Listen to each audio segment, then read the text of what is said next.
aproveitar a história aqui. Poxa, aí. Deixa eu baixar pelo menos esse colchão aqui. Show! Aparecendo de novo. Pronto, assim ficou melhor.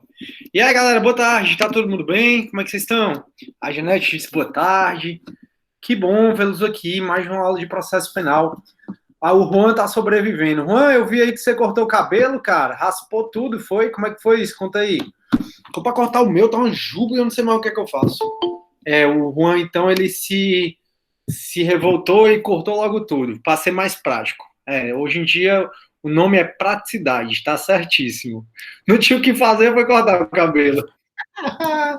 Essa foi boa, viu? Gostei. Mas é isso, pessoal, é sobrevivendo, tá todo mundo do mesmo jeito.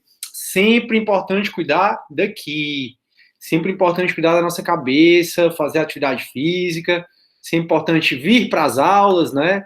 Já que essa matéria não tem para onde correr, é a mais importante. Todas as matérias que a gente está tirando são muito importantes para concurso público. Processo penal 1 e 2, turma, eu não consigo ver a matéria que não seja importante.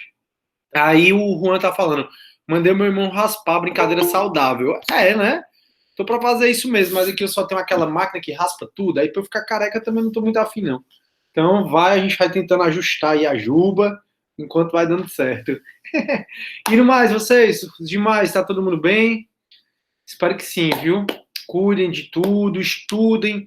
Eu disse para vocês na aula passada, se eu tivesse um tempo, assim, um objetivo, quero passar num concurso, ou então eu tivesse aí com vocês, na faculdade, meu amigo, esse tempo da quarentena ia ser só para estudar. Eu até me vejo, todo disciplinado, acordava, já tomava café, já ia estudar, depois ia para academia, voltar, ia estudar de novo. Ia para academia não, né? Ia para academia dentro de casa, né? Porque eu faço academia aqui dentro da casa. Não tem academia, mas a gente pega os bancos, essas coisas, vai dando certo. E o Júnior tá perguntando cadê os contatinhos, rapaz, eu sou homem direito. Se você tá perguntando, acho que é você que tem uns contatinhos aí, viu? Acho que tá difícil. E hoje, né, véspera de feriado, lotado de live aí. Tem live desde 9 horas da manhã, o povo não para de ver live. Eu sou um rapaz de direito, sou um rapaz. Rapaz, não tem pra onde correr, eu sou um rapaz pra casar. Não tem pra onde correr. Mas não quero. Aí vem o principal problema. Vai dar certo, Deus tá vendo tudo. Beleza. Vamos lá, turma, começar a nossa aula. Eu tô me achando tão escuro hoje, não sei porquê, mas enfim. Vamos rezar, né, que não falte energia. Se faltar, não se preocupe, eu dou um jeito de entrar aqui, nem que eu faça na internet. Tranquilo? A gente vai começar a nossa aula, tá bom? Vocês estão com alguma dúvida? Eu pedi pra Janete, não sei se deu tempo, porque eu passei agora, quase agora, um pedido para vocês pegarem aquele material das questões. Porque hoje eu vou acabar a prisão preventiva, aí geralmente eu explico prisão preventiva junto com temporária. Só que eu vou explicar a preventiva, vou resolver questões, aí na próxima aula a gente fala de temporária, e é bom que na próxima aula eu revise um pouco de preventiva, entendeu? Então hoje a gente acaba a prisão temporária, ou acaba a prisão preventiva, e eu vou resolver algumas questões. Então se o materialzinho estiver aí disponível, vou fazer com vocês. E a Janete até ficou morta de feliz, porque infelizmente não tem muita gente aparecendo nos JEDs, não tem muita gente aparecendo nas aulas. E aí vai, eu mandei até um recadinho para vocês, não foi? Dizendo assim, olha, o presente é feito de escolhas, e são as escolhas que determinarão o nosso futuro. Enfim, e pronto, e é isso, turma. Eu quero começar agradecendo a todos vocês que estão aqui presentes. Realmente eu sei que não é fácil, que aparece um monte de coisa, essa quarentena pegou todo mundo de surpresa, né? Enfim, eu ia falar mais coisas, mas acho que não convém. Beleza. Turma, agradecer mesmo a atenção de todo mundo, os recadinhos que vocês estão mandando, através da coordenação, fico muito feliz. Show. Turma, vou então compartilhar minha tela para a gente começar falando da onde a gente parou. Como sempre, vou revisar um pouco, mas não tudo, obviamente, porque não dá tempo, mas vou revisar um pouquinho e a gente começa. Se tiver qualquer dúvida, é só colocar aí no chat e eu respondo. Bora lá. Turma, então a gente está falando do artigo 282 ao 350. Você nota que os artigos são muito espaçados. Eu falo do 282, depois eu pulo para o 310, depois eu pulo para o 350. Então é meio espaçado, por isso que é bom você acompanhar as aulas do jeito que a gente está indo. E a gente já falou, né, sobre prisões, o conceito, as espécies. Aqui eu não vou voltar a falar novamente. Aí a gente parou na prisão em flagrante. Lembrem que existem 3 espécies de prisões provisórias, processuais, prisões sem penas, procedimentais ou cautelares. Quais são essas 3 espécies? Flagrante, preventiva e a temporária. A gente já acabou de falar da prisão em flagrante, muito importante. A gente está falando agora, quando o cara foi preso em flagrante, foi levado para a audiência de custódia, o que é que o juiz tem que fazer na audiência de custódia? E aí a gente viu que ele tem que ir lá para o 310, relaxar, conceder liberdade provisória ou converter a prisão em flagrante em preventiva. Quando eu estava explicando isso para vocês, eu disse para vocês que a preventiva é a rainha dessas prisões provisórias. Tem o flagrante, tem a preventiva e tem a temporária. Por que a preventiva é a rainha das prisões provisórias? Porque tanto o flagrante pode ser convertido em preventiva, vocês vão ver hoje comigo, como a temporária também pode ser convertida em preventiva. O inverso não é verdadeiro. Então, o flagrante é convertido em preventiva, pode ser convertido em preventiva quando? A gente vai ver hoje. Temporária pode ser convertida em preventiva quando? A gente vai ver hoje. Mas o inverso, ele não é verdadeiro. A preventiva também é a rainha das prisões porque ela cabe tanto antes do processo, como cabe durante o processo. E a preventiva ela também vai poder ser convertida em prisão domiciliar, como a gente vai ver hoje. Então, a preventiva cabe tanto antes do processo, como a preventiva cabe durante o processo. E outra diferença que antigamente eu dizia, só antigamente, é que a preventiva ela é admitida, ela era admitida de ofício pelo juiz no curso do processo. Hoje, a gente já viu que com a alteração do pacote de crime, nenhuma prisão, nenhuma medida cautelar pode ser deferida pelo magistrado de ofício. Repetir isso 200 vezes para vocês. Toda cautelar, tornozeleira eletrônica, comparecimento pessoal, comparecimento periódico em juízo, proibição de frequentar determinados lugares, proibição de frequentar determinadas pessoas, todas as medidas cautelares do 309 e todas as prisões cautelares não podem mais ser decretadas de ofício pelo magistrado desde a entrada em vigor do pacote de crime, que foi no dia 23 de janeiro desse ano. A preventiva ela é a rainha das prisões, por quê? Porque ela cabe antes do processo, cabe durante o processo. Na próxima aula, quando eu for falar de temporária, eu vou fazer uma tabelinha para vocês, onde eu vou colocar as principais características da preventiva. E aí eu vou dizer, ela cabe antes do processo e durante o processo. Já a temporária só cabe antes do processo, mas isso fica para a próxima aula. Então a preventiva, ela cabe antes e durante o processo. A preventiva, ela é convertida, as outras prisões podem ser convertidas em preventiva. A preventiva não cabe mais ser decretada de ofício pelo magistrado como era antigamente. Show. Então a gente está falando exatamente dessa parte, que o cara foi preso em flagrante delito, e aí ele chegou na audiência de custódia. A gente já falou todo o procedimento do flagrante, aqui eu não vou mais revisar não, porque eu já revisei, né? Não foi matéria da aula passada. Então, o cara foi preso em flagrante, ele fica preso até que vai ter a audiência de custódia dele. A inovação do pacote de crime foi dizer que essa audiência de custódia tem que acontecer no prazo de 24 horas, sob pena dessa prisão em flagrante ser decretada ilegal. Só que essa parte do artigo 310 do CPP está com a eficácia suspensa pela ADI que eu já conversei com vocês. Então, tiveram 4 ADIs contra o pacote de crime, passos do pacote de crime. O ministro Luiz Fux, em sede cautelar, suspendeu 4 passos do pacote de crime.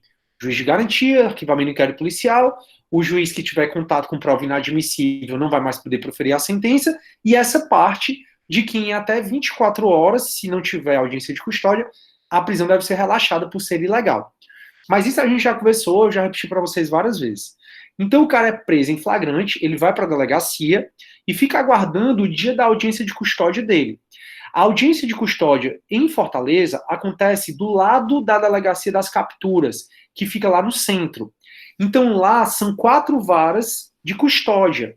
E cada juiz analisa 10 autuados por dia. Ou seja, são 40 autuados por dia que são analisados em Fortaleza.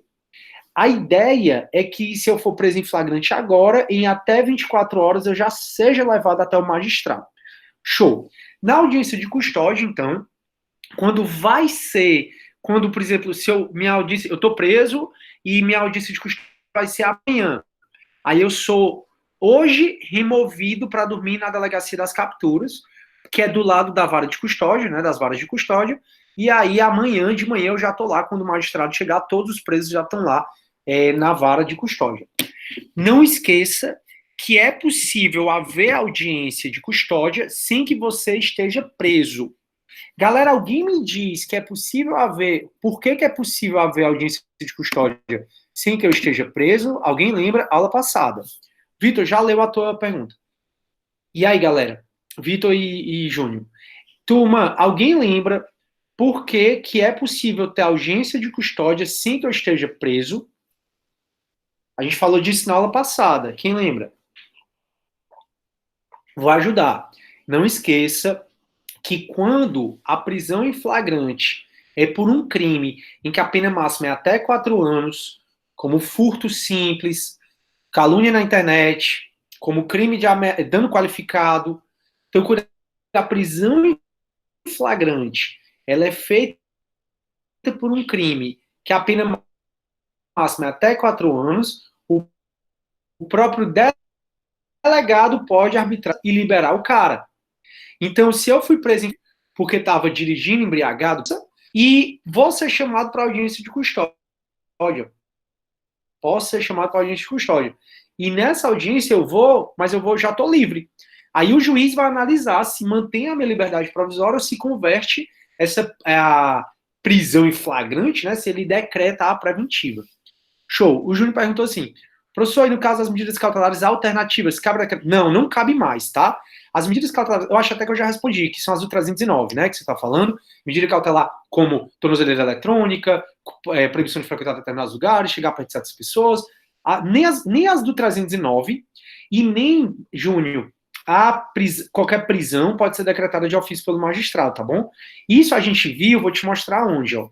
Quando eu li toda essa tabela aqui com vocês, ó, sobre as medidas cautelares, fazem 2 aulas. Eu vi a redação anterior e a redação atual. Olha o que aqui diz o 282, parágrafo 2º, antes do pacote de crime. As medidas cautelares são decretadas de ofício pelo magistrado. Como é que está hoje? As medidas cautelares serão decretadas pelo juiz a requerimento das partes. Ou seja, o pacote de crime ele tirou essa parte de ofício do magistrado. Tranquilo, Júnior?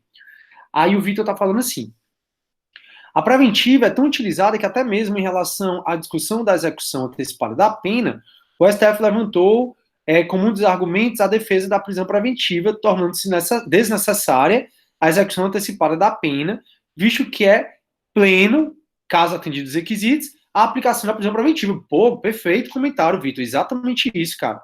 Então a prisão preventiva, ela já faz essa função, tanto é que o tempo que tu vai ficar preso preventivamente, o tempo que tu vai ficar preso aguardando o teu julgamento, caso você venha a ser condenado e transite em julgado, esse tempo que tu ficou preso preventivamente vai ser computado na tua condenação definitiva.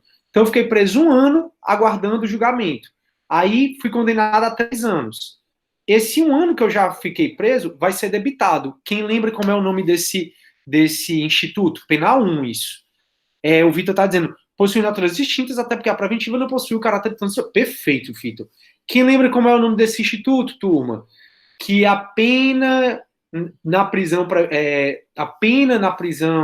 provisória, processual, é computada na prisão definitiva. Alguém lembra? Não? Ninguém lembra. Persecução penal, não, Vitor. Persecução penal é o processo, é o trabalho de investigação processual penal. Então, por exemplo, o Moro agora está o Moro, como assim, né? Pelas delações do Moro, o Bolsonaro, ele está sendo investigado para ver a persecução penal, ou seja, a investigação criminal, o processo penal, é o que a gente chama de persecução penal. E o Vitor está falando que está na ponta da língua. Faz muito tempo, compensação. Não, o nome é detração. Detração com cedilha, tá bom? Ou seja, o tempo que você ficou preso preventivamente é computado no tempo de prisão definitiva. Então, eu vou muito para presídio. Inclusive, as últimas vezes que eu fui em presídio, eu cheguei lá no Carrapicho, que é lá de Calcaia. Aí tinha um flanelógrafo enorme, assim, presos provisórios. Aí tinha, assim, 20%. Eu digo, não acredito. Porque, tradicionalmente, os nossos presídios têm mais preso provisório do que preso definitivo. Tradicionalmente é isso. E quando eu vi 20% só de preso aguardando julgamento, beleza. Desses 20% que estão aguardando julgamento, se eles vierem a ser condenados, o tempo que o juiz colocou na condenação dele é debitado o tempo que eles cumpriram já. Por isso que o Vitor fez esse comentário. Tranquilo, galera? Posso continuar, então? Detração, tá? Não esqueça, penal 1 que vocês viram isso. Detração. Bora lá. Então, galera, eu vou voltar para cá e a gente vai continuar. Então, na audiência de custódia, não esqueça que eu posso estar preso em flagrante na audiência de custódia ou posso chegar lá solto. Solto quando? Quando o próprio delegado já arbitrou fiança para mim. Está no artigo 322, nós já vimos na aula passada. Se o crime qual eu estou preso tem pena máxima de até 4 anos, o próprio delegado pode arbitrar a fiança e eu vou ficar em liberdade. O juiz da custódia vai analisar esse auto de prisão em flagrante, ele pode confirmar o que o delegado fez, ou o juiz pode decretar a minha preventiva. Professor, é possível que o delegado arbitre a fiança e o juiz decrete a preventiva? Mas não esqueça, tem que ter requerimento do MP. Juiz não pode mais decretar a preventiva de ofício. Não pode mais decretar qualquer cautelar de ofício. O único caso, e aí é só para revisar que eu chamei muita atenção para vocês, o único caso que o juiz vai poder decretar de ofício, pessoal, é no caso quando ele é revogado, ele vai substituir. Quando ele vai, tá aqui, ó. Parágrafo 5º, ó.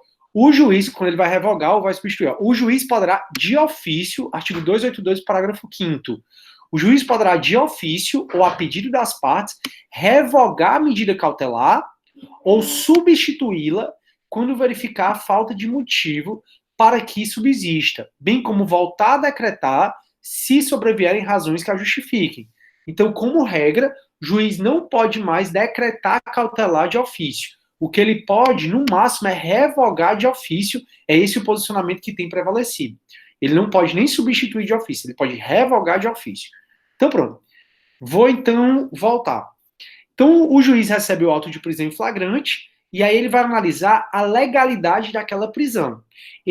Da prisão em flagrante. Ele analisa tanto a legalidade formal, procedimental, se todo o procedimento do flagrante, que eu já conversei com vocês, foi cumprido, ou seja, se o preso recebeu a nota de culpa, se o auto de prisão em flagrante chegou ao juiz, ao MP em até 24 horas, se o preso informou o advogado, se não tiver informado o advogado, o auto de prisão em flagrante tem que chegar para a Defensoria Pública em até 24 horas. E, turma, eu não sei se vocês estão lendo esses artigos, eu sugiro que sim. O código, por várias vezes, ele obriga o juiz e o delegado a perguntar para quem está sofrendo um processo penal se tem filho, qual é a idade do filho, e quem é que cuida do filho e se o filho tem alguma deficiência. Por quê? Porque vocês vão entender hoje que um dos motivos para a conversão da prisão preventiva em prisão domiciliar é a existência de filho. É a mulher estar grávida. É o pai. A mulher, a gente vai ver que se tiver filho, até 12 anos, pode ter domiciliar. O homem, ele tem que ser o único que pode cuidar do filho, mas eu chego já lá. Então, todo o tempo, quando o delegado está lá fazendo um auto de prisão em flagrante, ele vai ter que perguntar para o flagranteado: você tem filho? Tenho. Qual é a idade? Tanto. Tem alguma deficiência mental ele? Tem não. Quem é que cuida? Se ele disser quem cuida do filho sou eu, aí o delegado não tem pai, mãe, não, sou eu que cuido. Aí é bem provável que o juiz converta essa aí, óbvio que o juiz vai analisar o caso concreto, mas se no discurso do flagranteado ele disser que tem filho menor de 12 anos e quem cuida desse filho é ele, que não tem outra pessoa para cuidar, é capaz do juiz converter a prisão preventiva em prisão domiciliar. O juiz, na audiência de custódia, quando o flagranteado senta lá na frente dele, o juiz vai perguntar: você tem filho? Qual é a idade? Ele tem doença mental? Quem é que cuida dele? Então, tudo isso, e eu estou falando isso porque na aula de hoje que a gente vai ver prisão domiciliar, existe porque são casos em que o juiz vai converter a prisão preventiva em prisão domiciliar. Tudo bem? Vai lá, achei que alguém tinha tentado entrar aqui. Show. Então, vamos lá. Quando chega o APF, o auto de prisão em flagrante para o juiz vai analisar a legalidade daquela prisão em flagrante. essa ilegalidade ou legalidade ele vai analisar tanto do ponto de vista formal ou procedimental, como do ponto de vista material. Ponto de vista material é saber se o indivíduo está realmente numa situação de flagrante quando foi preso. Se o juiz chegar à conclusão que aquele flagrante é ilegal, o juiz vai conceder o chamado relaxamento de prisão. Ou seja, toda e qualquer prisão ilegal, você pede o relaxamento de prisão. Na aula passada e na retrasada, nós estudamos a liberdade provisória, que a regra, pelo menos na teoria, é que nessa audiência de custódia, o juiz vai conceder a chamada liberdade provisória. Essa liberdade provisória é o direito do indivíduo responder o processo em liberdade. Quando o juiz concede a liberdade provisória, e o delegado também pode arbitrar a fiança, não esqueça que aí vai ser chancelado ou não pelo magistrado, quando o juiz concede essa liberdade provisória, pode ser uma liberdade provisória com fiança ou sem fiança, e em qualquer caso o juiz pode aplicar as medidas cautelares do 309. Mas não esqueça que para ele adequar essas medidas cautelares do 309, tem que ele fundamentar na necessidade daquela cautelar, por que a cautelar de comparecimento periódico em juízo é adequada e necessária, e também fundamentar na adequação. Então, por que a cautelar de proibição de frequentar determinados lugares é necessária e adequada? E para o juiz decretar essa cautelar, não basta ele fundamentar na necessidade e na adequação. Ele também tem que ter requerimento do Ministério Público, porque ele não pode mais decretar a cautelar de ofício. Então, na aula passada, a gente ficou estudando quando que o juiz vai conceder fiança e quando é que o juiz vai dispensar a fiança. O juiz vai conceder a fiança nos casos em que não estiver no 323 e no 324. Eu estou com outro arquivo, né? Eu estou com o arquivo da aula 4. Deixa eu pegar aqui o arquivo da aula 5. Te mandei, não mandei, Janete? Acho que eu tinha te mandado. Peraí, pessoal, deixa eu só pegar o artigo da aula 5, porque todos esses artigos eu já peguei com vocês. Deixa eu só pegar aqui rapidinho. Tá aqui, pronto. Achei. Pronto, achei aqui. Pronto, turma. Então, ó, deixa eu voltar aqui. Então, ó, o que eu falei para vocês? Pronto. Aí a liberdade provisória, então, o juiz, a regra é que a gente que foi preso em flagrante delito, por estar dirigindo embriagado, por exemplo, por ter furtado algo, por ter até roubado, roubo simples, a regra é que todo crime admite liberdade provisória com fiança. Só não vai admitir liberdade provisória com fiança nos casos do 323 e do 324 do CPP. Aí, excepcionalmente, o juiz vai dispensar a fiança. Quando é que o juiz dispensa a fiança? Tudo isso foi a aula passada. Quando cabe fiança, mas o flagranteado é extremamente pobre, a gente viu que o menor valor da fiança vai ser 300 e pouquinhos reais. Não é todo mundo que tem 300 e pouquinhos reais para dar. Então, quando cabe fiança, mas o preso é extremamente pobre, o juiz dispensa a fiança. O juiz também dispensa a fiança quando ele olha pelo auto de prisão em flagrante que o cara agiu amparado por algum excludente de licitude. A exemplo do sniper. Foi lá e matou o cara porque o cara estava com a refém. E também ele vai dispensar a fiança quando não estão presentes, quando não cabe fiança, como é o caso do tráfico de drogas, da tortura, do terrorismo, e estão presentes requisitos e fundamentos da prisão preventiva, que é o que eu vou começar a falar agora, depois que eu tirar as dúvidas. Então, deixa eu ver aqui. Alia, professor, naquele caso que um policial provoca um sujeito, furte um carro, e ao tentar prender em flagrante, o sujeito consegue fugir com o carro, e, poxa, tá. Tu até me perguntou isso tu até me perguntou isso por torpedo. Tem que Lia, analisar o caso concreto. Como assim? O flagrante provocado, ele vai ser ilegal quando a autoridade provoca o crime e toma todos os meios para que aquele crime não venha a se consumar. Se o indivíduo, ele tentou furtar e a polícia não conseguiu prender, tanto é que ele fugiu, não foi um caso de crime impossível. Porque o que torna o flagrante ilegal, no caso do provocado, é exatamente tornar impossível a consumação do crime. Eu até falei para vocês, a súmula... Ai, Jesus.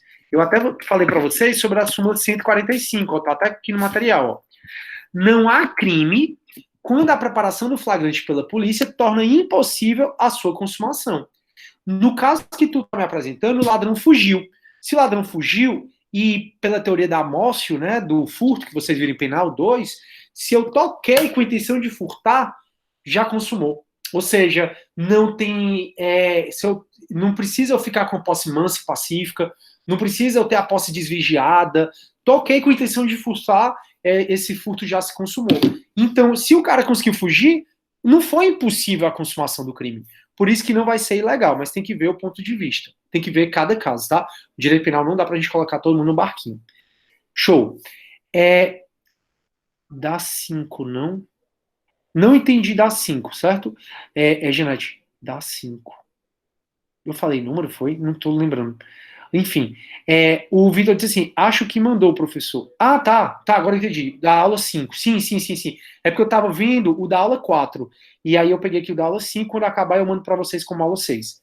Então, o Vitor perguntou assim, crime material dispensa resultado naturalístico. Pelo contrário, cara, crime material é o que precisa de resultado naturalístico. O crime formal ou de consumação antecipada é o que dispensa o resultado naturalístico. O furto, ele é um crime material, mas tem 4 teorias que explicam a consumação do furto. A que prevalece a nossa não é a ablaço, não é a apreensio, o que prevalece a nossa é a amócio, que é a amócio ou a apreensio, na verdade. Que aí é eu pegar a coisa com a intenção de furtar. Mas aí eu não vou voltar para penal 2, não, porque senão eu perco tempo demais. Ali entendeu. Que bom, né? Eu fico feliz, sério mesmo. Elaine. Desculpa, Elaine. Seria flagrante esperado, então? Depende do caso, porque o flagrante esperado é muito na situação em que a polícia recebe uma comunicação, vai chegar um carregamento de droga a tal hora, vai acontecer um aborto em determinada clínica, a polícia vai lá e fica esperando. No caso que a Lia me falou, a polícia tentou tornar o crime impossível, mas não conseguiu. Por isso que eu não vejo, Elaine, como um flagrante esperado, porque teve uma atuação da polícia. No flagrante esperado, não tem atuação da polícia. A polícia fica sabendo, vai acontecer um aborto, ela vai lá e fica vendo. Se acontecer, ela vai lá e prende. Espero que você tenha entendido. O Vitor falou do arquivo, obrigado. A Janete respondeu. Pronto, a Elaine falou, de nada.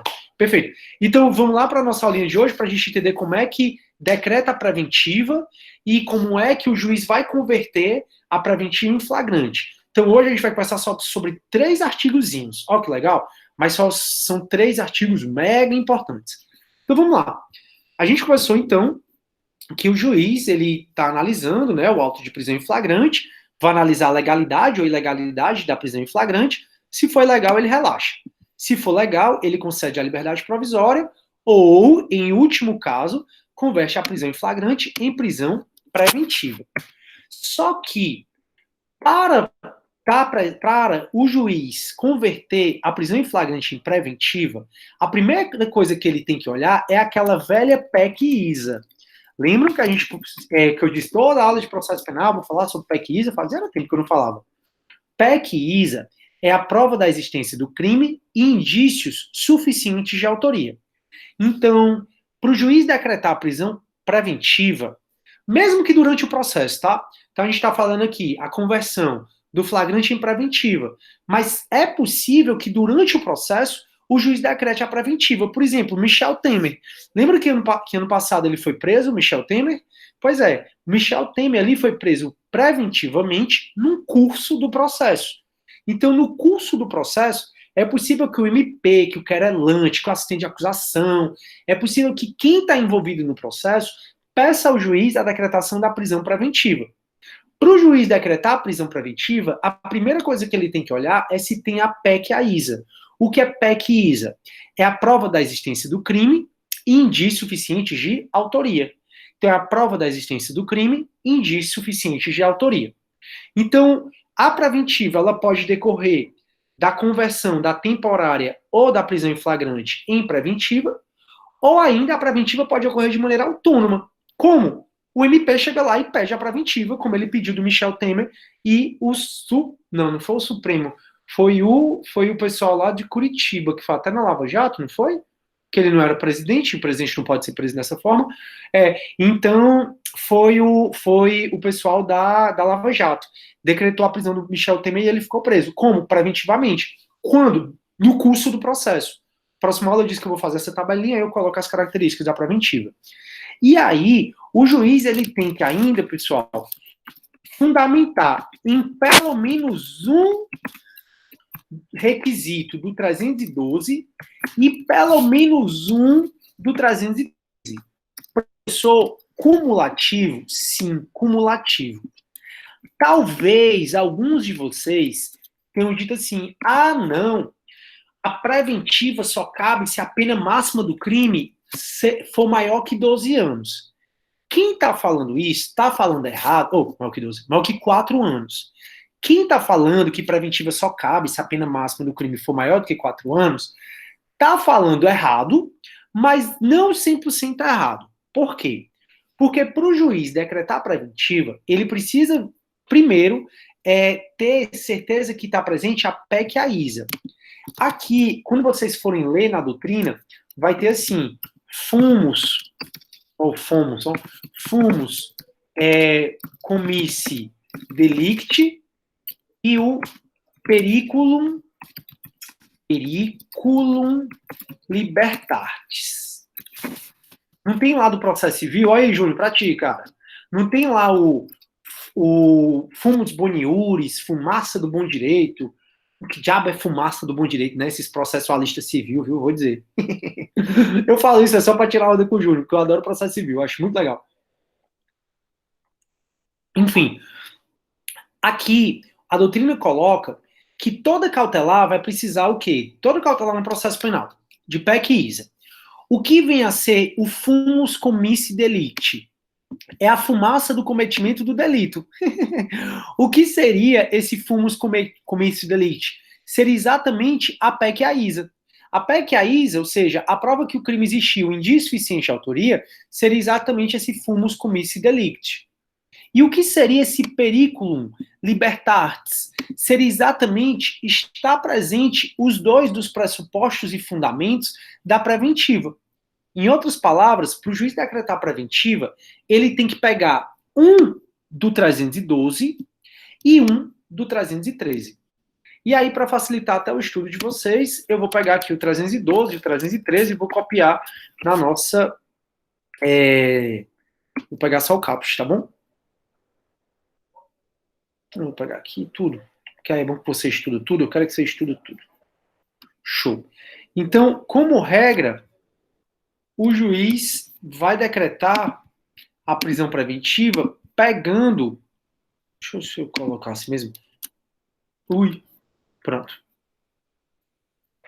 Pegando pelo menos um do 312 e um do 313. E olha o que é que o pacote de crime trouxe, tá? No artigo 314. Ô, Jesus. Ele diz assim, ó, a prisão preventiva em nenhum caso será decretada se o juiz verificar as provas constantes nos autos ter o indivíduo praticado o crime sob excludente de ilicitude. Em outras palavras, o juiz, ele se notar pelo auto de prisão em flagrante que eu agi acobertado por excludente de ilicitude, o juiz vai conceder a liberdade provisória sem fiança. Já falamos isso na aula passada. E aqui no 315 ele vai falar, a decisão que decretar a preventiva, substituir ou denegar a prisão preventiva será sempre motivada e fundamentada com base no caso concreto. Veja o que aqui diz o parágrafo primeiro. Então, assim, se você vê em provadora cair muito isso, principalmente na OAB, que é assim, a prisão foi decretada pelo crime de homicídio e o juiz fundamentou da seguinte forma: o crime de homicídio é um crime muito grave e a sociedade não aguenta mais esses crimes de homicídio. Isso é uma fundamentação genérica. Esse tipo de fundamentação não é idônea para a decretação da prisão preventiva. E às vezes os magistrados gostam tanto desse tipo de fundamentação que o pacote de crime veio e diz assim, ó, na motivação da decretação da prisão preventiva ou de qualquer outra cautelar, o juiz deve indicar concretamente a existência de fatos novos ou contemporâneos que justifiquem a aplicação da medida. Então esse negócio de dizer, eu vou converter a prisão em flagrante do cara que foi preso roubando em preventiva porque a sociedade não aguenta mais o roubo, não é fundamentação idônea para a preventiva. Tem que a preventiva ser fundamentada com base no caso concreto. Eu vou decretar a preventiva porque o indivíduo é reincidente, ele já cometeu outros crimes, ele recentemente estava aqui, preso em flagrante, eu concedi a liberdade provisória, e mesmo assim ele foi e roubou de novo. tem que ser com base no caso concreto. Não dá para ficar com base na abstração. E isso é tão sério, o judiciário colocando esse tipo de sentença, que o parágrafo 2º do pacote de crime introduziu o pacote de crime introduziu esse parágrafo 2º no artigo 315, onde ele diz, não se considera fundamentada, então é ilegal uma preventiva decretada desse jeito, e se é ilegal vai ter que ser relaxada. Então não se considera fundamentada qualquer decisão judicial, seja interlocutório, sentença ou acordo, que 1. Limitar-se à indicação à reprodução de um ato normativo e explicar sua relação com causa. Colocar o artigo lá, garantia da ordem pública, puf, e dizer assim, pronto, no caso eu vejo que está presente a garantia da ordem pública. Não adianta. Empregar conceitos jurídicos indeterminados, como vou prender pela dignidade da pessoa humana. É um conceito jurídico indeterminado sem que se faça um caso, uma base no caso concreto. Invocar motivos que se prestariam a justificar qualquer outra decisão, ou seja, colocar motivos genéricos, o velho copiar e colar, eu vou decretar tudo preventivo aqui, vou copiar e colar tudinho. Não dá. Não enfrentar todos, olha aqui, advogado de defesa, não enfrentar todos os argumentos deduzidos no processo, capaz de, em tese, infirmar, ou seja, ir de encontro à conclusão adotada pelo julgador. Limitar-se a invocar precedente ou enunciado de súmula, a súmula tal diz que é para prender, eu vou prender. E deixar de seguir enunciado de súmula. Veja como o legislador, aí é aquela reflexão que eu fiz com vocês na aula passada, fica a sociedade toda dizendo que a polícia prende, o judiciário solta. O judiciário só solta porque cada vez mais o legislador, o Congresso Nacional, aprova lei que manda soltar. É por isso que a polícia prende, o judiciário solta. E aí veio o pacote de crime, eu já disse para vocês, ele, em muitos aspectos, ele deu um tapa no judiciário, né, que é até o que se está chamando de ativismo congressual. O Congresso reagindo a certos excessos do judiciário, né, na visão deles. E um desses excessos é exatamente que juízes davam dando essa motivação muito, muito abstrata, que a sociedade está assolada por crime, eles estavam se limitando a copiar e colar. Vejam até, e isso, turma, pelo amor de Deus, não estou dizendo se está certo ou errado, se cometeu crime, se não cometeu. Veja que até a decisão da juíza que condenou o ex-presidente Lula, a que substituiu o Moro, ela copiou e colou partes da decisão do Moro e foi super criticada por isso. Porque o direito penal, ele é casuístico, ele é caso a caso, é o caso concreto.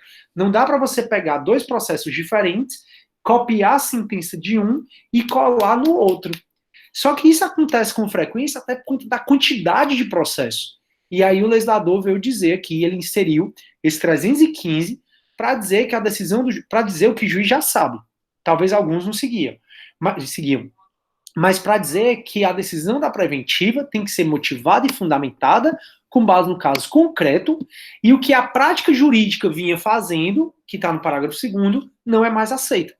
De maneira que o juiz decretou uma preventiva sem que ele tenha fundamentado com base no caso concreto, o juiz decretou uma preventiva só se limitando a jogar a súmula, a jogar o artigo 312, o 313, que é o que eu vou explicar para vocês, e ele não explicou qual é a relação desses artigos, dessa súmula, com o caso concreto, a preventiva vai ser decretada ilegal, vai ser considerada ilegal. E toda prisão ilegal cabe relaxamento de prisão. Turma, falei. Estão com alguma dúvida? Tá aí? Antes de eu ver o 312, o 313? Nenhuma dúvida, né? Então vamos lá. O que eu estou dizendo para vocês é que para decretar prisão preventiva, o juiz vai ter que pegar um dos requisitos do 312, que eu vou explicar agora, e um do 313.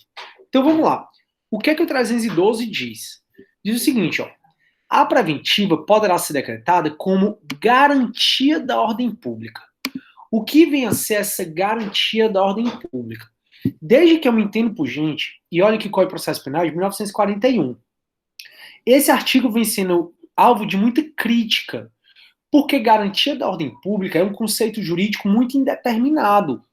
Para mim, ordem pública é uma coisa, para você eu tenho certeza que é outra. Então, se você, quando acabar a quarentena, estiver passeando no shopping e ver duas mulheres ou dois homens se beijando, você, para sua mãe, para seu avô, sei lá para quem, pode ser um absurdo, pode violar a ordem pública. Já para mim, talvez até para você, para alguns, é totalmente normal. Então, garantia da ordem pública é alvo de muita crítica da doutrina, porque gera injustiça no caso concreto. Como assim gera injustiça no caso concreto? Para um juiz, garantia da ordem pública é uma coisa, para outro, garantia da ordem pública é outra. Então, o judiciário vai julgar os mesmos casos com entendimentos diferentes, com resultados diferentes.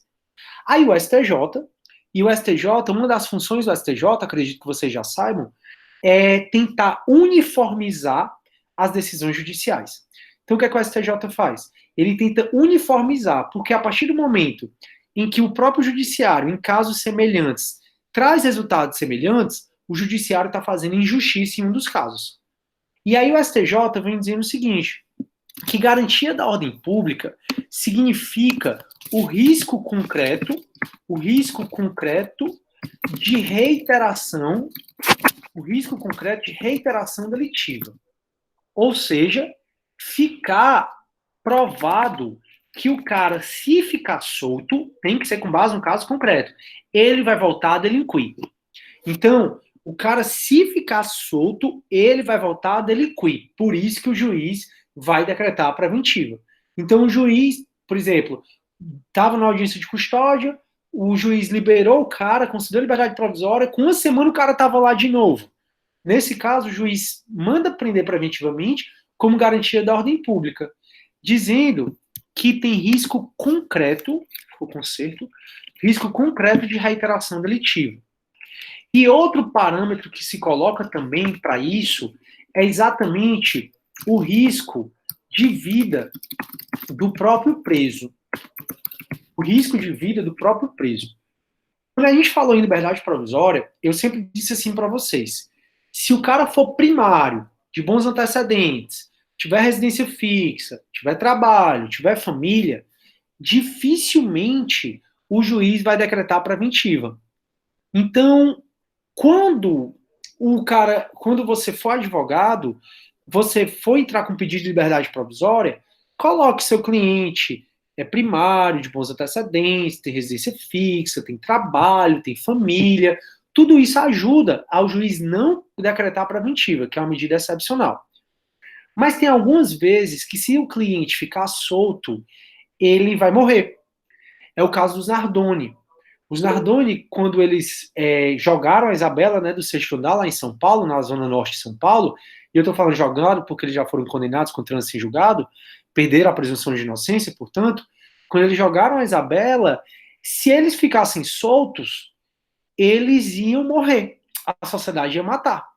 Os Nardones eram primários, de bons antecedentes, residência fixa, família, trabalho, e foram presos. Por que eles foram presos? Garantia da ordem pública. E o juiz, esqueci o nome do juiz, só lembro do promotor, que é o Cibranelli. E o juiz, na época, ele decretou a preventiva do Nardoni, exatamente dizendo o seguinte, galera, se o Nardoni ficar preso, a sociedade vai matar. Foi a mesma coisa do goleiro Bruno. O goleiro Bruno foi preso preventivamente. Com o quê? Com base na garantia da ordem pública. Só uma observação aqui, pelo amor de Deus. Ó, bis, tá bem grande. Clamor popular não é fundamento para a decretação da prisão preventiva.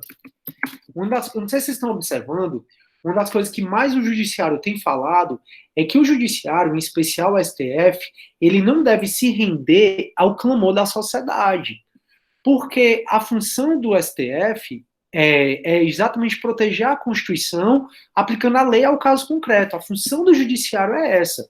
Então fica todo mundo, ai, que absurdo, prisão de segunda instância, não tem mais, aí tá um monte de bandido solto, aí tem protesto, aí tem isso. O judiciário, ele está sendo e tem que realmente ser firme para não ter decisões políticas, por mais impressionante que isso possa parecer. Mas o judiciário, ele não pode ter decisões só com base no que a sociedade quer. Então, por isso que eu coloco, e as provas adoram cobrar isso, que clamor popular por si só não é fundamento para a decretação da preventiva. Então, o juiz não pode decretar a preventiva, sei lá, do ex-presidente Lula, porque a população quer, porque a sociedade quer. Por quê, professor? Porque não está na lei dizendo que clamor popular é um fundamento ou um requisito para a preventiva. Deixa eu ver aqui que alguém escreveu alguma coisa. Ali falou assim, professor, vi uma questão que também entrava na garantia da ordem pública, a gravidade concreta do crime. A gravidade concreta do crime, ela sempre é analisada, viu? Até porque, sobre essa gravidade do crime, a gente vai falar no 313, que são crimes que a pena tem que ser superior a 4 anos. O entendimento contrário ao senso da decisão do STF não admite a gravidade abstrata do crime. Exatamente. A gravidade em abstrato do crime, o que é a gravidade em abstrato? Se eu perguntar para vocês, galera, um homicídio é um crime grave? A maioria vai dizer sim. Quando vocês dizem para mim que o homicídio é um crime grave, sem eu te dar um caso concreto, isso é a gravidade em abstrato. O homicídio é grave, o roubo é grave, o furto é grave, o aborto é grave. Então, assim, isso é a gravidade em abstrato. O Supremo, e consequentemente todo o judiciário, não admite a fundamentação com base na gravidade em abstrato. Tem que ser com base no caso concreto. Porque um homicídio é um crime grave, mas se for um homicídio em legítima defesa, já não é tão grave assim. Até porque nem crime é, já que não tem a licitude. Então, Lia, você está indo muito correto aí nas questões. Menina, eu achei que dá para terminar a preventiva hoje. Que dá para terminar, dá. Só não vai dar para eu resolver questões, mas eu resolvo na próxima aula. Não. Tudo bem, Lia? Se ficou na dúvida aí, eu respondo. Sim, turma. Aí, e assim, quando vocês forem estudar isso, e você vê que algum livro está dizendo diferente, é porque não se tem ainda um consenso do que seria a ordem pública. O que se tenta colocar é que ordem pública é exatamente o risco de concreto de reiteração delitiva e o risco de vida do próprio preso. A Lia já está dizendo que viu numa questão, por exemplo, que a garantia da ordem pública entre a gravidade concreta do crime. Pois é porque, Lia, como é um conceito jurídico indeterminado, tem várias interpretações sobre o que seria garantia da ordem pública. O que se tenta é chegar a um padrão para os juízes seguirem, porque senão esse conceito jurídico indeterminado dá um poder ilimitado para o juiz, para ele achar que tudo viola a garantia da ordem pública, tá dando para entender? Por isso que a gente sempre tenta delimitar o que seria a garantia da ordem pública, e dependendo do livro que você estudar, pode estar diferente do que está aqui, não é que está errado, não. É porque, para ele, garantia da ordem pública, de acordo com a pesquisa dele, é aquilo. Show. E aí também, turma, a preventiva vai ser decretada como garantia da ordem econômica. Aqui, garantia da ordem econômica são crimes contra o sistema financeiro, orçamentário, crimes contra a economia popular, por exemplo, crimes contra a ordem econômica, eu estou fraudando títulos da dívida pública, isso viola a ordem econômica. Eu estou vendendo álcool gel a preço bem maior do que estabelecido, assim, do que pode, isso viola a questão da ordem econômica. Eu estou praticando atos que vão elevar a inflação. Então, aqui é para proteger a ordem econômica do país que está lutando aí para sobreviver, né, com essa quarentena. Eu estou rezando todo dia para que o Brasil não quebre de vez, porque está cada vez mais difícil. Mas, enfim, então, garantia da ordem pública, garantia da ordem econômica, que são crimes contra o sistema financeiro nacional, você está fraudando títulos da dívida pública, você está fraudando contratos que não existem e está quebrando a nossa ordem. Aí, conveniência da instrução criminal. O que seria conveniência da instrução criminal? Aqui seria para o processo penal. Por exemplo, o réu está ameaçando testemunha. Então, por exemplo, o réu ameaça testemunha. O réu, por exemplo, ele frauda documentos. Ele frauda documentos do processo. Ou ele muda, ele destrói as provas. Então, nesse caso, conveniência da instrução criminal diz muito respeito ao processo penal em si. Então, eu, Sidney, estou ameaçando testemunha. Me prende, para a testemunha ficar tranquila em falar. Eu, Sidney, estou fraudando documentos do processo, estou destruindo as provas. Então, nesse caso, vai ser conveniência da instrução criminal. Ou ainda, para assegurar a aplicação da lei penal. Para assegurar a aplicação, vou botar de verde aqui, para homenagem ao Brasil, que está precisando de uma homenagenzinha, um pobre coitado. Para assegurar a aplicação da lei penal. Aqui, pessoal, seria muito na situação em que o réu vai fugir. Tem risco concreto, risco fundado de fuga do réu. Ou seja, estão se descobrindo que o réu vai fugir. O cara a polícia descobriu que ele comprou uma passagem para sair do país, por exemplo. Prende o cara como garantia para assegurar a aplicação da lei penal. Mas veja, não basta isso, porque tem que ter o que eu já falei para vocês aqui, ó. Prova da existência do crime, indício eficiente de autoria e perigo gerado pelo estado de liberdade do imputado. Olha aqui o que é que tem que ter. Esse perigo de liberdade é esse periculum libertatis que eu acabei de falar. E foi inovação do pacote de crime. Então tem que ter prova da existência do crime, indício eficiente de autoria, e perigo gerado pelo estado de liberdade do indivíduo, que é provado por uma dessas 4 coisas. Mas no parágrafo 1º, que também foi incluído pelo pacote de crime, antigamente era parágrafo único, dizia assim: a prisão preventiva também poderá ser decretada em caso de descumprimento das quaisquer obrigações impostas pelas medidas cautelares. Aqui eu já conversei com vocês. O juiz me concedeu liberdade provisória. Eu fiquei proibido de frequentar determinados lugares. Continuei frequentando esses lugares, o juiz pode revogar aquela cautelar e decretar a minha prisão preventiva. Mas o MP tem que pedir. E a decisão que decretar preventiva deve ser motivada e fundamentada em receio de perigo e existência concreta de fatos novos ou contemporâneos que justifiquem a aplicação da medida adotada. Essa questão da boa fundamentação da preventiva, ela é tão importante, tão importante, tão importante, que o legislador repete várias vezes que o juiz tem que fundamentar com base no caso concreto a decretação da preventiva. Então, turma, o que é que o juiz tem que fazer? Ó? O juiz tem que pegar um desses requisitos aqui que eu acabei de grifar para vocês.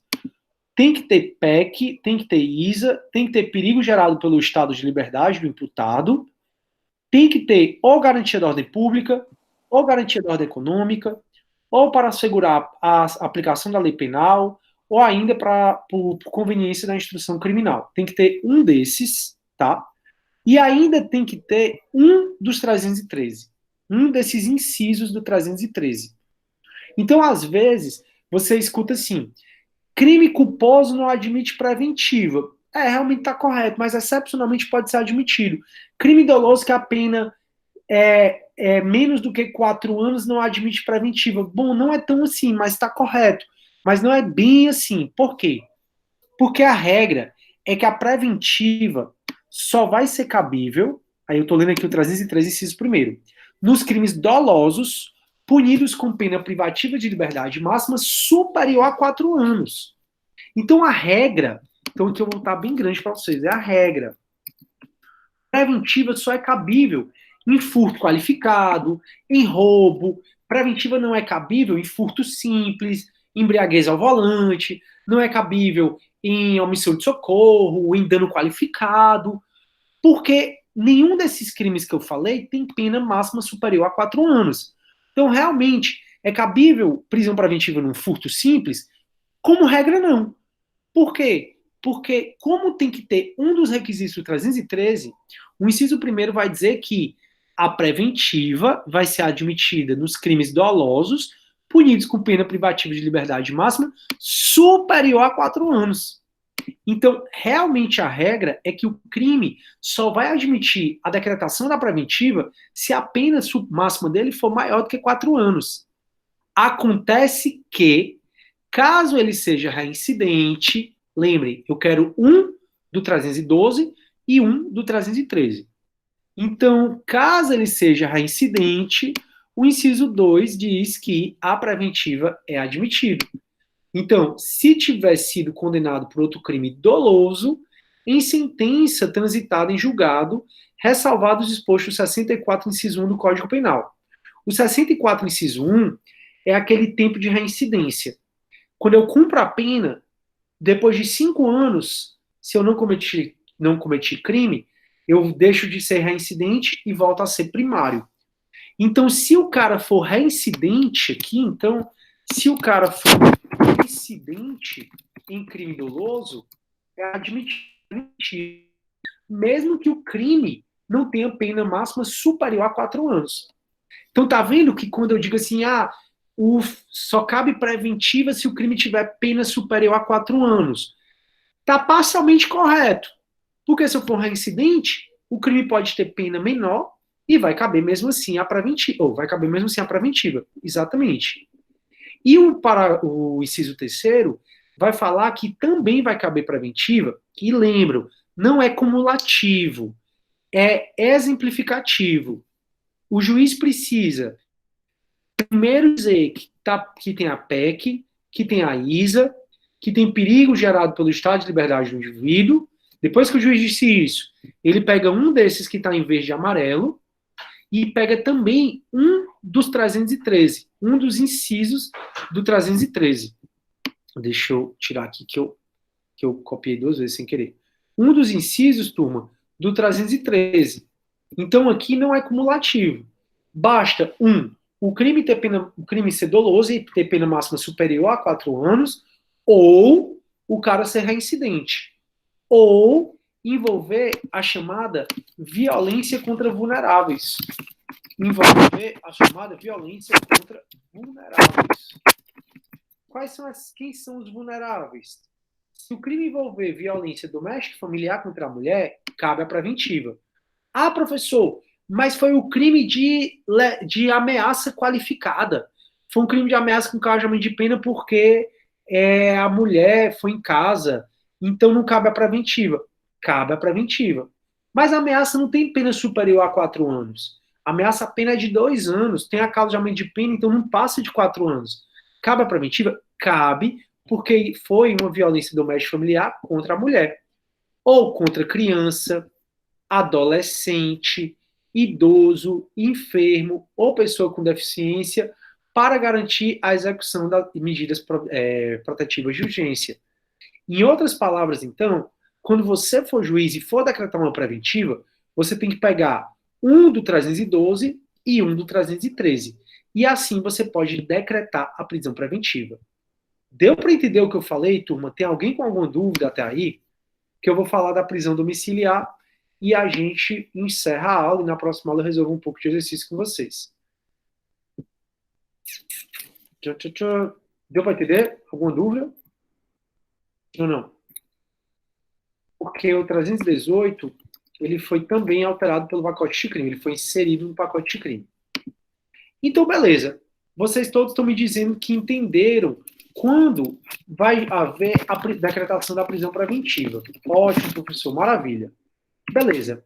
Mas a prisão preventiva, ela pode ser convertida em prisão domiciliar. Quando é que ela vai poder ser convertida em prisão domiciliar? Aí a gente vem aqui para o artigo 318. Poderá o juiz substituir a prisão preventiva pela domiciliar quando a gente for maior de 80 anos. Ou seja, um preso tem mais de 80 anos e ele está preso preventivamente. O juiz converte em domiciliar. Quando o preso foi extremamente debilitado por motivo de doença grave. O cara está com câncer, o cara está com AIDS, o cara tem lúpus, o cara tem alguma doença grave. Aí o juiz, ele tira o cara da prisão preventiva e bota em domiciliar. Ou ainda, quando imprescindíveis aos cuidados de pessoa, qualquer pessoa, menor de 6 anos ou com deficiência. Então o juiz me pergunta, Sigen, você está preso em flagrante. Você tem filho? Não.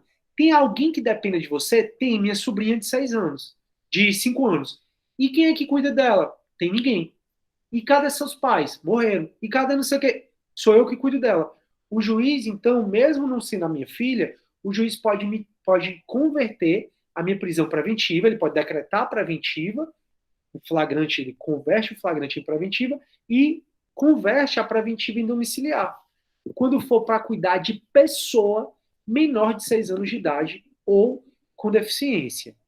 Já se for filho, e já eu pulo aqui a gestante, se for qualquer mulher com filho de até 12 anos de idade incompleto, a preventiva vai ser convertida em domiciliar. O homem, não basta o filho ter 12 anos incompleto, até 12 anos incompleto. Ele tem que ser o único responsável pelos cuidados do filho. Então, quando você tiver com um cliente e ele tiver um filho menor de 12 anos, veja se não dá para vocês dizerem, obviamente sem mentir, que ele é o único responsável pelo cuidado do filho menor do que 12 anos. Já se o seu cliente for uma mulher e ela tem um filho menor de 12 anos, o juiz vai converter a prisão preventiva dela em prisão domiciliar. E na grande maioria das vezes eles saem com tornozeleira eletrônica, tá? Porque não tem quem fiscalize. Eu mesmo, quando eu trabalhei em tabuleiro, isso faz um tempo, e não tinha tanta tornozeleira eletrônica assim, eu fui intimar um cara que estava em prisão domiciliar e ele estava em casa. Óbvio que não estava, né? Doido é quem acha que ele estava em casa. E aí eu certifiquei para o juiz. No dia seguinte estava o advogado lá louco, dizendo que não, que ele só tinha saído para uma farmácia, não sei o quê. Enfim, o fato é que se alguém depende de você, se é alguém que não é seu filho e depende de você para viver, ele tem que ter até 6 anos de idade para o juiz converter a preventiva em domiciliar. Contudo, se for seu filho e você é mulher, pode ter até 12 anos de idade, aí o juiz vai converter o preventivo em domiciliar. Ainda que você tenha seu marido, sua mãe, sua irmã para cuidar dessa criança. Já se você é homem e você tem filho menos de 12 anos de idade, você tem que provar para o juiz que você é o único responsável pelo filho menos de 12 anos de idade, para o juiz decretar a sua prisão preventiva em domiciliar, converter, né? E turma, eu pulei aqui a gestante, que antigamente era grávida a partir do 6º mês de gravidez. Hoje, a mulher descobriu que ela está grávida no primeiro mês, ela já pode ter a preventiva convertida em domiciliar. Então, para o artigo 318, esses são os casos em que o juiz vai converter a prisão preventiva em prisão domiciliar.